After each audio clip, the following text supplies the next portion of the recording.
हरे कृष्णा, राधे राधे। होली आने वाली है। फागुन का ये महीना प्रेम का महीना है, श्री कृष्ण का प्रिय महीना है। तो आज इस वीडियो में हम होलक अष्टक के विषय में चर्चा करते हैं। इस साल कब से कब तक होलक अष्टक है और इसमें क्या काम नहीं किए जाते। साथ ही आपको ब्रज में होली उत्सव की पूरी जानकारी दूंगी। इस साल 2023 में किस दिन कौन सी जगह कौन सी होली मनाई जाएगी।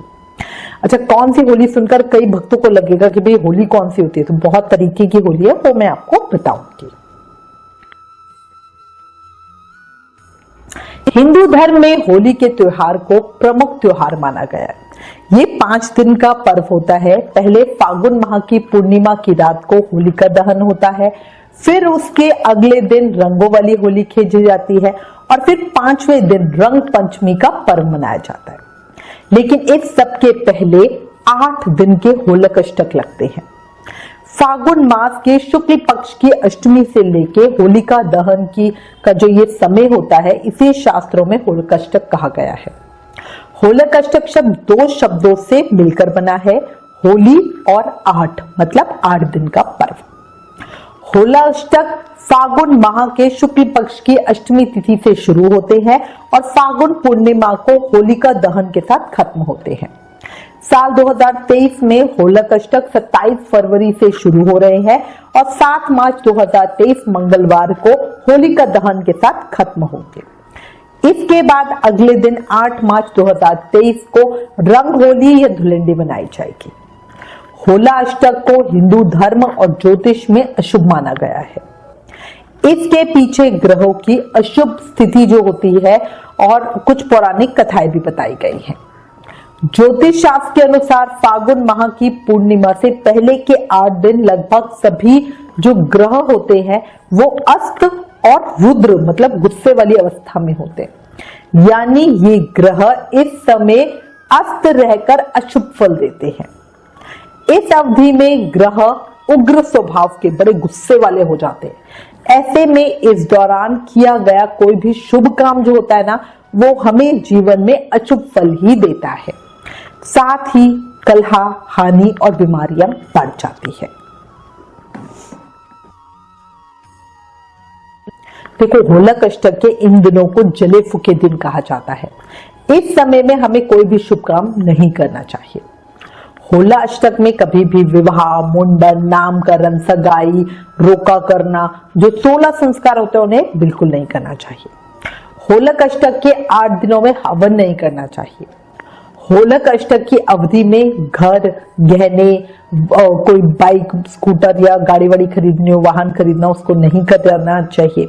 साथ ही अगर कई लोग क्या करते हैं, कंस्ट्रक्शन कराना चाहते हैं, अपना घर का काम शुरू कराना चाहते हैं, तो वो काम भी हम शुरू नहीं करा सकते। इस समय नए मकान, जो गाड़ी वगैरह है, प्लॉट या दूसरी की प्रॉपर्टी को खरीदना और बेचना, दोनों की ही सलाह नहीं जाती।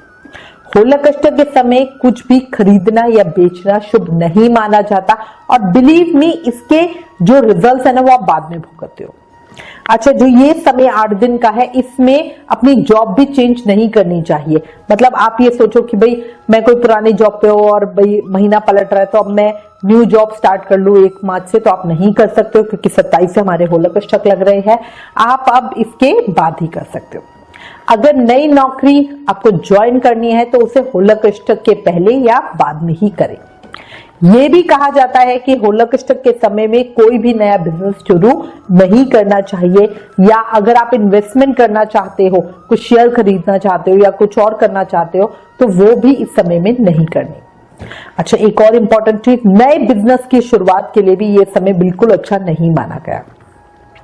होला अष्टक में सोने या चांदी के ज्वेलरी वगैरह खरीदना भी नहीं चाहिए।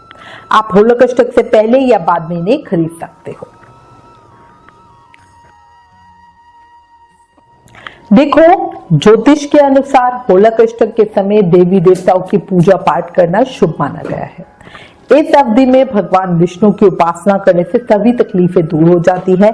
साथ ही होलक अष्टक की अवधि में महामृत्युंजय व्रत का जाप करना बहुत अच्छा होता है। ऐसा करने से अकाल मृत्यु का भय दूर हो जाता है। देखो, आपको ये तो बात मैंने बता दी कि इस समय में क्या क्या काम नहीं करना चाहिए, पर अब आपके मन में ये प्रश्न जरूर आएगा कि भाई आखिर क्यों इस समय में कोई नया और शुभ काम करने को मना क्यों किया जाता है। तो देखो, होलक अष्टक के समय जो हमारे ग्रह होते हैं उनका स्वभाव उग्र होता है, गुस्सा वाले होता है। ऐसे में शुभ काम करने के लिए ग्रहों की ये स्थिति अच्छी नहीं मानी जाती। हिंदू धर्म के अनुसार अगर कोई भी इंसान होलक अष्टक के दौरान कोई मांगलिक काम करता है तो उसे कई तरह की परेशानियों का सामना करना पड़ सकता है, या फिर ऐसा हो सकता है कि वो काम ही बनेगा नहीं, अधूरा रह जाएगा, पूरा ही नहीं होगा। साथ ही जीवन में बीमारी, कलेश और यहाँ तक कि अकाल मृत्यु का साया भी मंडराने लगता है। अब आपको बताती हूँ कि क्यों होलक अष्टक के दिन 8 ही होते हैं, 7 या 9 क्यों नहीं होते हैं, है ना, ये सोचने वाली बात है। तो देखो, पौराणिक कथा के अनुसार होलिका दहन से 8 दिन पहले यानी कि भगवान विष्णु के परम भक्त प्रहलाद को उनके पिता हिरण्यकश्यप ने बहुत परेशान किया था, बहुत प्रताड़ित किया था। उनके साथ क्या क्या नहीं किया था। प्रहलाद जी को श्रीहरि की भक्ति से दूर करने के लिए हिरण्यकश्यप ने 7 दिन तक उन्हें बहुत तरह की यातनाएं दी थी। 8वें दिन हिरण्यकश्यप की बहन होलिका ने अपनी गोद में प्रहलाद जी को बिठा के उन्हें भस्म करने की, जलाने की कोशिश की, लेकिन ठाकुर जी के भक्त को कोई परेशान नहीं कर सकता, इसलिए होलिका नाकाम हुई। कहा जाता है कि एक बार प्रेम के देवता जो कामदेव हैं, उन्होंने भगवान शिव की तपस्या भंग करने की कोशिश की थी। इससे गुस्सा होकर शिवजी जी ने कामदेव को फाल्गुन माह की अष्टमी तिथि के दिन भस्म कर दिया था। इसके बाद कामदेव की पत्नी रति ने शिवजी जी की आराधना की और कामदेव को पुनः जीवित करने के लिए प्रार्थना की। इसके बाद शिवजी जी ने रति की प्रार्थना स्वीकार कर ली। महादेव के इस निर्णय के बाद जन साधारण ने हर्षोल्लास मनाया और होलक अष्टक का अंत होलिका दहन के साथ हो गया। यही वजह है कि 8 दिन शुभ काम करने के लिए बिल्कुल मना किया जाता है। पंचांग के अनुसार इस साल फाल्गुन माह की जो पूर्णिमा तिथि है वो 6 मार्च को शाम को 4:17 से शुरू होगी और अगले दिन 7 मार्च को शाम को 6:09 पे खत्म होगी। होली का दहन 7 मार्च को किया जाएगा, जबकि 8 मार्च को रंग वाली होली खेली जाएगी। देखो, ब्रज में होली का महोत्सव की अलग ही शान, अलग ही रंग होता है। अगर संभव हो तो होली पे अपने कान्हा के साथ होली खेलने के लिए वृंदावन जरूर जाए। ब्रज में बसंत पंचमी से शुरू होकर 40 दिनों के लिए रंगोत्सव मनाया जाता है। इसमें अलग अलग तरह से होलियां खेली जाती है। अभी अलग अलग तरह से कौन सी होती है? लड्डू होली सबसे ज्यादा फेमस है। फिर लठमार होली, लठमार होली में औरतें बहुत बड़ा सा एक डंडा लेके खड़ी होती है और आदमियों के हाथ में ढाल होती है और औरतें उनके ऊपर प्रहार करती हैं और वो बचते हैं। ठीक है। अच्छा, इसी लठमार होली का एक वर्जन है छड़ी होली। छड़ी होली खेली जाती है गोकुल में। गोकुल में देखो हमारे कान्हा का बचपन है ना, तो सभी को भाव आता है क्योंकि लठ तो होता है भारी, नाम से ही पता चल रहा है, रट भारी सा डंडा, और छड़ी होती है छोटी सी, है ना, तो उससे होली खेली जाती है। इस तरह ब्रज में होली की अलग ही धूम होती है। अब मैं आपको कैलेंडर के हिसाब से डेट बता देती हूँ कि किस दिन क्या क्या होगा ब्रज में। देखो, 27 फरवरी 2023 दिन सोमवार को नंदगांव में फाग आमंत्रण महोत्सव मनाया जाएगा। बरसाना में लड्डू होली खेली जाएगी और होलक अष्टक शुरू हो जाएंगे। लड्डू होली सिर्फ बरसाना में ही देखने को मिलती है। यहाँ लठमार होली से एक दिन पहले लड्डू होली राधा रानी जी के मंदिर में खेली जाती है। तो मतलब इसमें लड्डू बरसाए जाते हैं, एक दूसरे को खींच खींच के मारे जाते हैं। 28 फरवरी दिन मंगलवार को बरसाना में लठमार होली होती है। हुआ क्या था, द्वापर युग में भगवान श्री कृष्ण ने राधा रानी और गोपियों के साथ लठमार होली खेलने की शुरुआत की थी और उसके बाद से ही इस परंपरा की शुरुआत हुई और तब से आज तक लोग बड़े आनंद के साथ लठमार होली खेलते हैं। 1 मार्च दिन बुधवार को नंदगांव में लठमार होली खेली जाएगी। एक दिन पहले बरसाना में हुई थी, अगले दिन नंदगांव में होगी।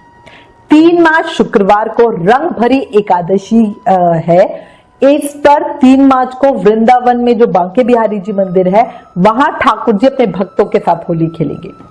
इसी के साथ कृष्ण जन्मभूमि में श्री द्वारकाधीश जी मंदिर मथुरा में भी ठाकुर जी भक्तों के साथ रंग होली खेलेंगे। 4 मार्च दिन शनिवार को गोकुल में छड़ी मार होली खेली जाएगी।